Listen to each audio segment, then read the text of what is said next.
সব রান্নার সাথে যে সবটা যায় না সেটা আজকে আমি ভালো করে বুঝতে পারলাম। মাংসটা আজকে আমি ভেবেইছিলাম একটু অন্যরকম করে করব। তেল গরম হয়ে এলে গোটা গরম মশলা, শুকনো লঙ্কা ফোড়নে দিয়ে কুচো করে রাখা পেঁয়াজ আর একটা ছোট্ট টমেটো দিয়েছি, তারপরে মাংসটা দিয়ে দিয়েছি। মাংসটাকে শুধু আগে আমি একটু নুন আর হলুদ মাখিয়ে রেখেছিলাম, তারপরে একটু কিছুক্ষণ নেড়ে ছেড়ে দিয়ে দেবো বাটা মশলা। বাটা মশলা বলতে এখানে জিরে বাটা, আদা বাটা, রসুন বাটা, লঙ্কা বাটা আর সামান্য একটু শুকনো লঙ্কার গুঁড়ো। তারপরে বেশ ভালো করে নেড়ে চেড়ে ঢেকে রাখবো।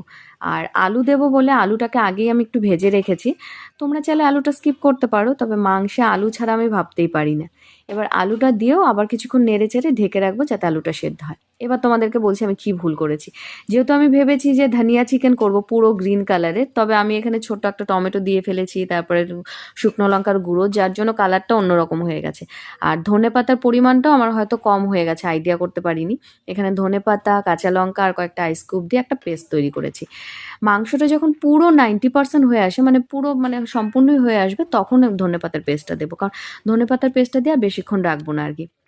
এই দেখো ধনেপাতার পেস্টটা দেওয়ার ফলে পুরো হয়তো গ্রিন কালার হয়নি, যেহেতু কম হয়ে গেছে পেস্টটা, তবে খেতে অসাধারণ হয়েছিল। তারপর নামানোর আগ মুহূর্তে কাসুরি মেথি, ব্ল্যাক পেপার আর কয়েক ফোঁটা লেবুর রস।